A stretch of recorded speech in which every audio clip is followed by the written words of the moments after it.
بسم اللہ الرحمن الرحیم۔ السلام علیکم ورحمۃ اللہ وبرکاتہ۔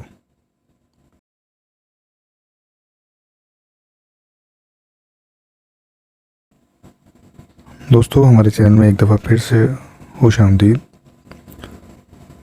دوستو، آج جو وظیفہ میں لے کر آیا ہوں وہ بہت ہی کمال کا اور آزمودہ وظیفہ ہے، اور اس کو پڑھنے سے انشاءاللہ آپ کی ہر خواہش، ہر مراد انشاءاللہ ضرور پوری ہوگی، اور صرف ایک دن کا یہ وظیفہ ہے۔ دوستو، وظیفہ شروع کرنے سے پہلے میں آپ کو بتاتا چلوں کہ یہ ہمارا چینل ہے۔ اگر آپ نے ابھی تک چینل کو سبسکرائب نہیں کیا ہے تو پلیز اس کو سبسکرائب کر لیں اور ہمیں سپورٹ کیجیے تاکہ ہمارا علم آپ تک پہنچ سکے اور آپ کے کام آ سکے۔ شکریہ۔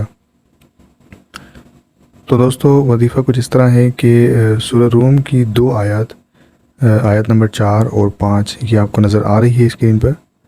یہ آپ کو 313 دفعہ ظہر کی نماز کے بعد پڑھنا ہے۔ 313 دفعہ ظہر کی نماز کے بعد پڑھنا ہے۔ اس کے بعد سجدے میں جا کر اللہ سے دعا مانگنی ہے۔ انشاءاللہ ایک دن کا وظیفہ ہے، انشاءاللہ تعالیٰ آپ کی دعا ضرور قبول ہوگی۔ یاد رکھیے گا، 313 دفعہ آپ کو ظہر کی نماز کے بعد یہ پڑھنا ہے، اور اس کے بعد سجدے میں جا کر اللہ سے دعا کرنی ہے۔ انشاءاللہ ایک دن کا وظیفہ آپ کے بہت کام آئے گا۔ ہماری بہت ساری خواہشات، بہت ساری جو ہماری طلب ہوتی ہے، بہت ساری ہماری ضروریات ہوتی ہیں، چاہے دنیاوی ہو یا بخشش کے لیے بھی کر سکتا ہے بندہ، تو انشاءاللہ یہ وظیفہ ہمارے بہت کام آئے گا۔ اپنی دعاؤں میں بہت سارا یاد رکھیے گا۔ اللہ حافظ۔